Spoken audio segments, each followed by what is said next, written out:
நண்பர்கள் அனைவருக்கும் வணக்கம். விஷ்ணுவோட பல அவதாரங்கள்ல ஒன்றுதான் நரசிம்ம அவதாரம். தன் பக்தனுக்காக தூணை பிளந்து சிங்க முகத்துடனும் கூரிய நகங்களுடனும் மனித உடலுடனும் எடுத்த அவதாரம் தான் இது. ஆனா இந்த அவதாரத்தை சிவபெருமான் தான் கொடூரமா கொலை செஞ்சிருப்பாரு. அது ஏன் அப்படிங்கறத இந்த வீடியோல நாம பார்க்கலாம். நீங்க முதலா நம்ம சேனலை பாக்குறீங்கன்னா நம்ம சேனலை சப்ஸ்கிரைப் பண்ணிக்கோங்க. இப்ப வாங்க வீடியோக்குள்ள போகலாம். சப்த ரிஷிகள்ல ஒருத்தரான கஷ்யப முனிவர் விஷ்ணுவோட தீவிர பக்தரும் கூட. இவரோட மனைவி பேரு திதி. இவங்க ரெண்டு பேரும் கிரகணங்கள் எதுவும் ஒன்று சேரக்கூடாத நேரத்துல இவங்க ரெண்டு பேரும் எப்ப சேரக்கூடாதோ அந்த நேரத்துல ஒன்னு சேர்ந்ததால கிரண்யாசன் ஹிரண்யகசுபுங்கிற அரக்கர்கள் குழந்தைகளா பிறக்கிறாங்க. அதுல ஒருத்தன் தான் கிரண்யாசன். உலகத்துல யாராலையுமே நம்மளை அழிக்க கூடாது, அதுக்கான வரத்தை நாம பெறணுங்கிற ஆசையால பிரம்மாவை நோக்கி கடுமையான தவம் இருந்து பிரம்மா கிட்ட இருந்து முழு வரத்தையுமே வாங்கிடுறான். இதனால அதிசக்தி வாய்ந்த கிரண்யாசன் பூமாதேவிய பாதாள லோகத்துல கொண்டு ஒளிச்சு வச்சிடுறான். இவன் படுத்துற பாட்டை தாங்க முடியாத பூமாதேவியும் மற்ற தேவர்களும் விஷ்ணு கிட்ட போய் முறையிடுறாங்க. இந்த கொடுமையெல்லாம் தாங்க முடியல, எங்களை எப்படியாவது காப்பாத்துங்கன்னு கேக்குறாங்க. இவங்களோட வேண்டுதலை ஏற்ற விஷ்ணு பகவான் கிரண்யாசன வதம் செய்யறதுக்காக வராக அவதாரம் எடுக்கிறாரு. இந்த அவதாரம் பன்றி உருவம்ங்கிறதால தன்னோட பற்களாலேயே கிரண்யாசனை கிழிச்சு தன்னோட பற்களால கொதறி கொன்றிருக்காரு. விஷ்ணு பகவானோட இந்த வராக அவதாரத்துக்கும் பூமாதேவிக்கும் பிறந்த குழந்தை தான் நரகாசுரன். இதையெல்லாம் பார்த்துட்டு இருந்த ஹிரண்யகசுபு என்ன யோசிக்கிறான்னா, சக்தி வாய்ந்த சகோதரன் ஹிரண்யாசன் அவனையே விஷ்ணு பகவான் இந்த வராக அவதாரம் எடுத்து அழிச்சிட்டாருன்னா நம்மளோட பாடி என்ன ஆகும்னு யோசிச்சு பிரம்மாவை நோக்கி தானும் கடுமையான தவம் இருக்க ஆரம்பிக்கிறான். இவனோட தவத்தை கண்டு மகிழ்ந்த பிரம்மதேவன் வரம் கொடுக்கறதுக்காக காட்சி கொடுக்கிறாரு. அப்படி வந்த பிரம்மதேவன் கிட்ட ஹிரண்யகசுபு என்ன வரம் கேட்டான்னா, நான் சிரஞ்சீவியா இருக்கணும்னு கேக்குறான்.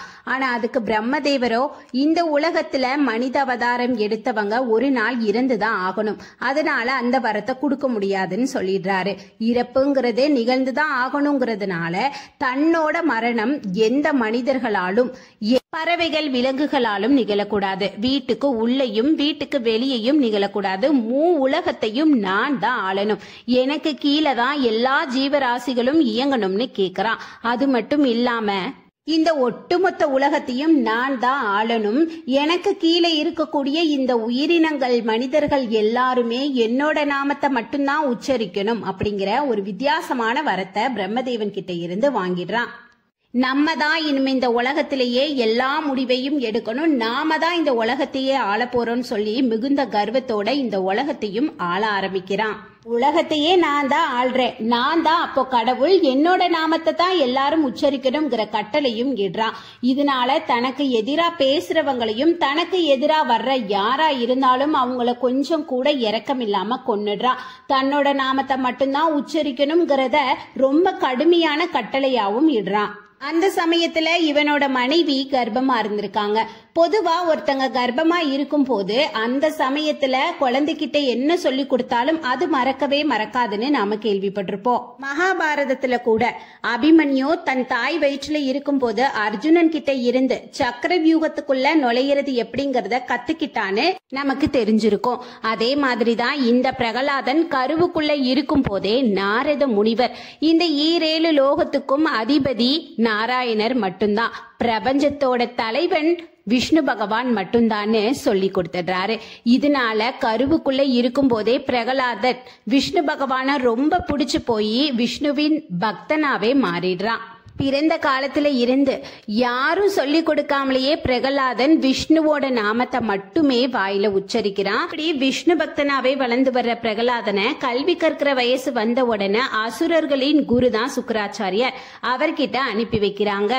கல்வி கற்க ஆரம்பிக்கிறதுக்கு முன்னாடி சுக்கராச்சாரியார் என்ன சொல்றாருன்னா, இந்த உலகத்துக்கும் கடவுள் உன்னோட தந்தை ஹிரண்யன் தான், அதனால ஓம் ஹிரண்யாய நமகன்னு சொல்றாரு.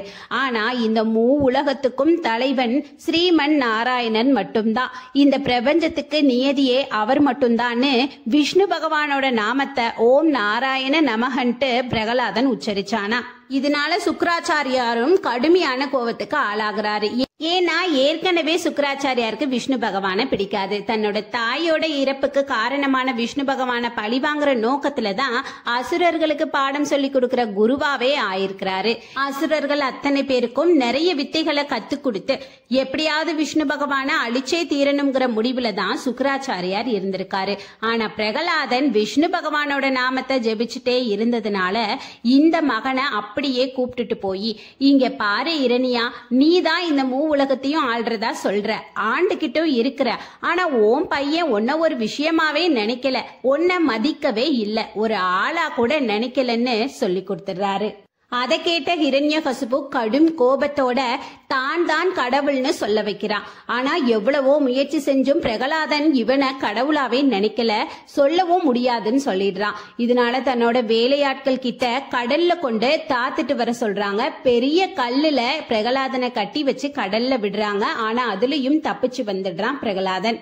எப்படியாவது ஹிரண்யன் தான் கடவுள்னு ஒத்துக்க வைக்கணுங்கிற நோக்கத்துல சிறுவன்னு கூட பார்க்காம, சொல்ல போனா தன் மகன்னு கூட நினைக்காம மீண்டும் மீண்டும் சித்திரவதை பண்ணிட்டே வந்தான். ஒரு பெரிய யானையை அழைச்சிட்டு வந்து இந்த பையன் மேல மிதிக்க சொல்றான். ஆனா அந்த யானை மிதிக்காம வணங்கிட்டு போயிடுது. கடும் விஷம் பொருந்திய பாம்புகள் கூட அடைச்சு வச்சு கொடுமைப்படுத்துறாங்க. ஆனா அந்த பாம்புகள் தீண்டியும் பிரகலாதனுக்கு ஒண்ணுமே ஆகல. நஞ்சு கலந்த உணவை கொடுக்கறாங்க. ஆனா அந்த நஞ்சு கலந்த உணவு அமிர்தமா மாறிடுது. பிரகலாதனுக்கு விஷ்ணு பகவான் மேல இருந்த அதீத பக்தியினால எவ்வளவோ கொடுமைப்படுத்தியும் அந்த கொடுமைகள்ல இருந்து தப்பிக்க வச்சு காப்பாத்திட்டு இருந்திருக்காரு. இதையெல்லாம் பார்த்துட்டு இருந்த ஹிரண்யகசிபு எப்படியாவது இவனை கொன்னே ஆகணும், நான் கடவுள்னு சொல்லாத இவன் எதுக்கு உயிர் வாழணும்னு நினைச்சு நெருப்புக்கு இரையாக்கணும்னு முடிவு பண்றான். அதனால தன்னோட சகோதரியான ஹோலிகாவை அழைச்சு தன்னோட மகனை மடியில வச்சுக்க சொல்லி தீ மூட்ட சொல்றா. ஹோலிகாக்கு ஒரு சக்தி இருந்தது. அது என்னன்னா, எவ்வளவுதான் நெருப்புக்குள்ள இருந்தாலும் அவளுக்கு ஒண்ணுமே ஆகாது. அது அவளுக்கு கிடைக்க பெற்ற ஒரு வரம். ஆனா ஹோலிகா அப்படி செஞ்சும் சிறுவனுக்கு ஒண்ணுமே ஆகல. தன்னோட சக்திய துஷ்பிரயோகம் பண்ணினதுனால விஷ்ணு பகவான் மரண தண்டனை விதிச்சிருவாரு ஹோலிகாக்கு. இதனாலதான் ஹோலிய வடநாட்டுல ஹோலி கொண்டாடுறதுக்கு முந்தின நாள் தீமூற்ற விழாவாவும் கொண்டாடுவாங்க. தன் மகன்னு கூட பார்க்காம கொடுமைப்படுத்துறான் ஹிரண்யன். ஆனா எவ்வளவோ செஞ்சும் இறப்பு இவனுக்கு நிகழ மாட்டுக்குதுன்னு சொல்லி பிரகலாதனை அழைச்சி ஹிரண்யகசிபு என்ன சொல்றான்னா, நான் தான் இந்த உலகத்துக்கு கடவுள்னு சொல்லு, அப்படி நீ சொன்னா நான் உன்னை எதுவும் பண்ண மாட்டேன்னு சொல்றான். ஆனா அந்த பையன் இந்த உலகத்தையும் ஆள்றது ஸ்ரீமன் நாராயணன் மட்டும்தான்னு நாராயண நாமத்தையே ஜபிக்கிறான். எங்க இங்க உன்னோட கடவுள் இருந்தா வர சொல்லுன்னு ஹிரண்யகசிபு சொன்னதும், தூணுலையும் இருப்பாரு துரும்புலையும் இருப்பாருன்னு சொல்லி பிரகலாதன் சொன்னதுனால இந்த தூண்ல எங்க உன்னோட கடவுளை வர சொல்லி பார்க்கலான்னு சொன்னதோ, தன்னோட பக்தனை கொடுமைப்படுத்தினதை தாங்க முடியாத விஷ்ணு பகவான் நரசிம்ம அவதாரமாக சிங்க முகத்தோடையும் மனித உடலோடையும் கூர்மையான நகங்களோடையும் பார்ப்பதற்கே ரொம்ப உக்கிரமான தோற்றத்தோட அவதாரம் எடுத்து வந்து இரணியனை எடுத்துட்டு போய் வீட்டு வாசல்ல தன்னோட மடியில படுக்க போட்டு கூர்மையான நகங்களால வயித்தை கிழிச்சு கொடலை எடுத்து மாலையா போட்டுக்குவாரு.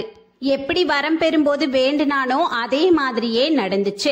ஏன்னா நரசிம்ம அவதாரம் விலங்கும் இல்ல மனிதரும் இல்ல, எந்த தாயின் வயிற்றுல இருந்தும் பிறக்கல, வீட்டுக்கு உள்ளேயும் நடக்கல, வீட்டுக்கு வெளியேயும் இல்லாம வாசற்படியில வச்சுதான், பூமியில கூட இல்லாம தன்னோட மடியில வச்சே உயிரை எடுத்திருப்பாரு.